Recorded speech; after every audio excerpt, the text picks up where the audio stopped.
Hi welcome to Priya PJ vlog. இன்னைக்கு நம்ம விபேக்கோட continuation தான் பார்க்க போகிறோம்.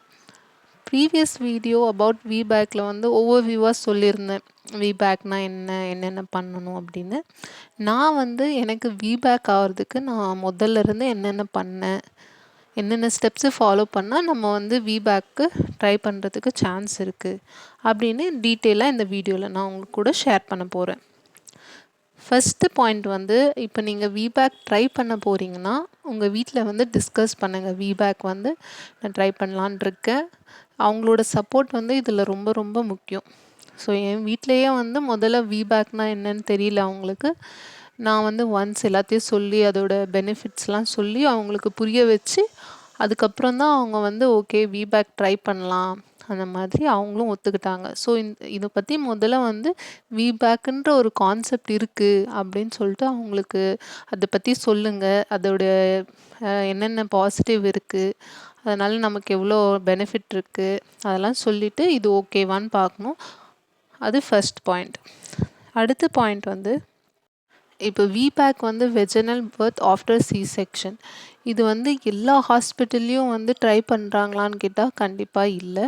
பெரும்பாலான கவர்மெண்ட் ஹாஸ்பிட்டலில் வந்து ஃபஸ்ட்டு வந்து சி செக்ஷன்னா செகண்ட் வந்து டேட் ஃபிக்ஸ் பண்ணிடுறாங்க. ஆல்ரெடி விபேக் ட்ரை பண்ணணும்னு நினைக்கல. எனக்கு தெரிஞ்சு வந்து பாண்டிச்சேரியில் ஜிப்மர்னு ஹாஸ்பிட்டல் இருக்குது. அங்கே வந்து விபேக் வந்து ட்ரை பண்ணுறாங்க. எல்லா பாசிபிலிட்டி இருக்குன்ற பட்சத்தில் விபேக் ட்ரை பண்ணுறாங்க எனக்கு தெரிஞ்ச நாலேஜ் படி.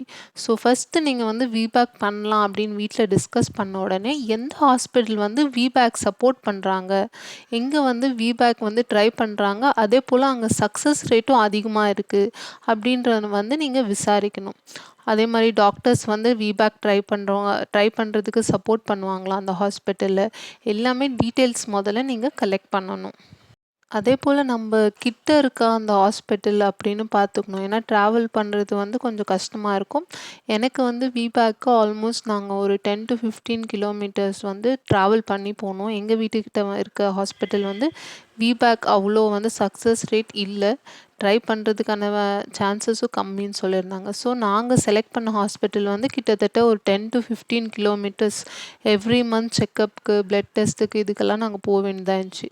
ஸோ அதனால் நீங்கள் வந்து ஓகே ஒரு ஹாஸ்பிட்டல் செலக்ட் பண்ணுறீங்கன்னா அதுக்கு உங்களுக்கு வந்து போயிட்டு வர்றதுக்கோ எல்லாத்துக்குமே வந்து ஃப்ளெக்சிபிளாக இருக்கா அப்படின்னு செக் பண்ணிவிட்டு ஒரு ஹாஸ்பிட்டலை செலக்ட் பண்ணணும். ஒன்ஸ் நீங்கள் வந்து ஹாஸ்பிட்டல் வந்து ஃபைனலைஸ் பண்ணிட்டீங்க, உங்களுக்கு வந்து தெரியுது ஓகே இங்கே வந்து விபேக் வந்து ட்ரை பண்ணுவாங்க, சப்போர்ட் பண்ணுவாங்க, சக்ஸஸ் ரேட் அதிகமாக இருக்குது அப்படின்னு எல்லாத்தையும் கன்சிடர் பண்ணி நீங்கள் செலக்ட் பண்ணிட்ட அப்புறம் டாக்டர்கிட்ட நீங்கள் டிஸ்கஸ் பண்ணுறது ரொம்பவே முக்கியம். நீங்கள் முதலே சொல்லணும் நாங்கள் வந்து விபேக் ட்ரை பண்ணுன்ற மென்டாலிட்டியில் தான் இருக்கோம் அப்படின்னு. ஏன்னா பெரும்பாலும் வந்து நம்ம இன்ட்ரெஸ்ட் இருந்தால் மட்டும்தான் ஹாஸ்பிட்டலில் ட்ரை பண்ணுறாங்க. ஸோ நீங்கள் வந்து டாக்டர்கிட்ட டிஸ்கஸ் பண்ணணும். டாக்டரும் வந்து உங்களோட ஹெல்த் கண்டிஷன் என்னென்ன இருக்குது அப்படின்னு செக் பண்ணுவாங்க. பட் ஏர்லி ஸ்டேஜஸ்லேயே வந்து சொல்ல மாட்டாங்க விபேக் ட்ரை பண்ண போகிறோம் பண்ணலை அப்படின்னு. பாசிபிலிட்டி இருக்கா இல்லையா அப்படின்னு சொல்லிடுவாங்க. ட்ரை பண்ணுறதுக்கான பாசிபிலிட்டி இருக்குதா இல்லையா அப்படின்னு சொல்லுவாங்களே தவிர விபேக் பண்ணலாம் அப்படின்னு சொல்ல மாட்டாங்க.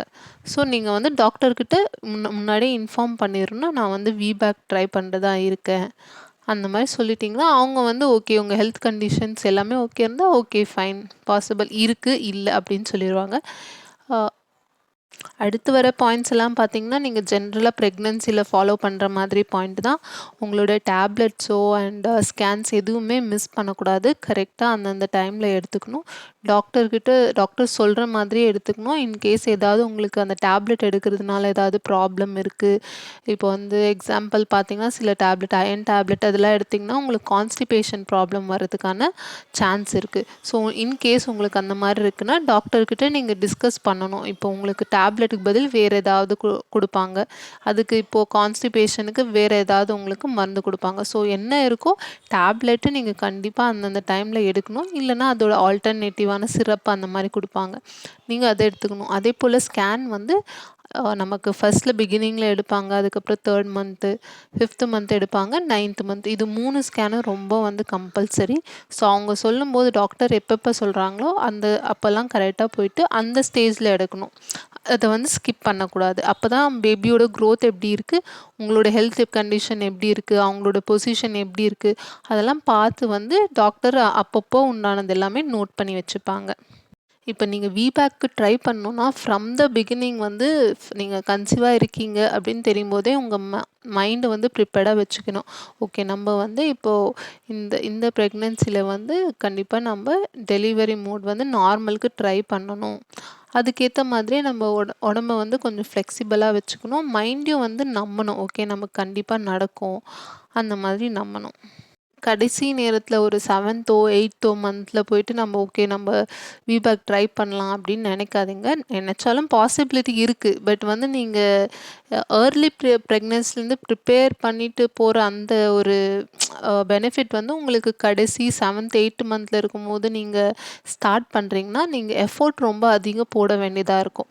அதனால பிகினிங்லேருந்தே நீங்க வந்து ப்ரிப்பேர்டா இருங்க. ஓகே நம்ம நார்மல் டெலிவரி ஆகணும். விபேக்கு ட்ரை பண்ண போறோம்னா, இதெல்லாம் பண்ணணும் அப்படின்னு ஏர்லிலேருந்தே என்னென்னன்னு பிளான் பண்ணி, அதுக்கேத்த மாதிரி பண்ணிட்டு வாங்க.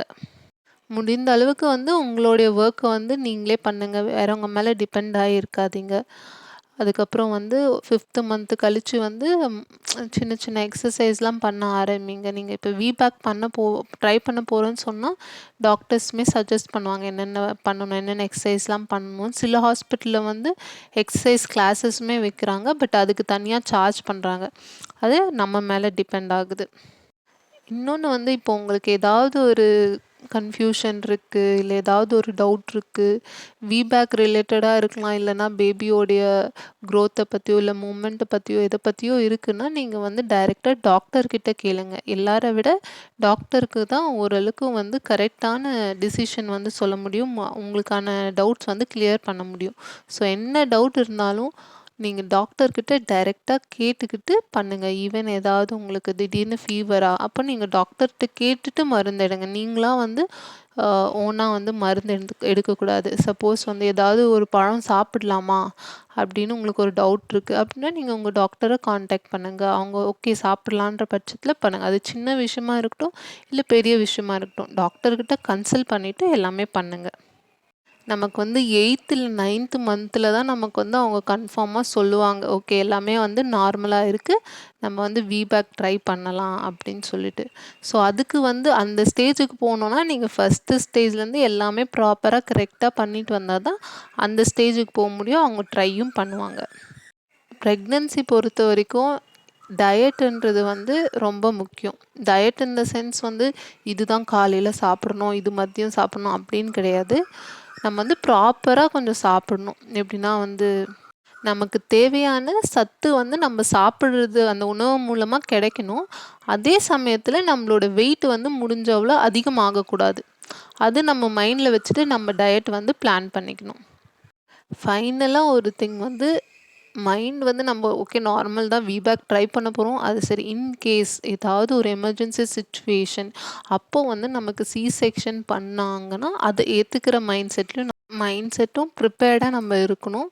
இல்லன்னா வந்து அது ஆஃப்டர் பிரெக்னன்சி வந்து போஸ்ட்பார்ட்டம் டிப்ரஷன்ல கொண்டு போய் வந்துரும். அதனால வந்து முடிஞ்ச அவ்வளோ நம்ம நார்மல் தான் ட்ரை பண்ண போறோம். கண்டிப்பா நம்ம போடுற எஃபோர்ட்டுக்கு கடவுளோட அருளால நமக்கு நார்மல் ஆகும். பட் வொர்ஸ்ட் கேஸ்ல அது நடக்கலனாலும் எல்லாம் நல்லதுக்கு தான் அப்படின்ற மைண்ட் செட்டும் நம்ம வந்து ப்ரிப்பேர்டா இருக்கணும்.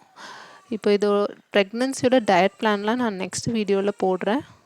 இது எல்லாமே என்னுடைய ஓன் எக்ஸ்பீரியன்ஸ்ல தான். நான் வந்து டாக்டரோ இல்ல ஏதாவது நியூட்ரிஷனிஸ்ட்டோ இல்ல. உங்களுக்கு வந்து இதில ஏதாவது டவுட் இருந்தா நீங்க டாக்டர்ட்ட டிஸ்கஸ் பண்ணிட்டு அதுக்கப்புறமா வந்து ஃபாலோ பண்ணுங்க.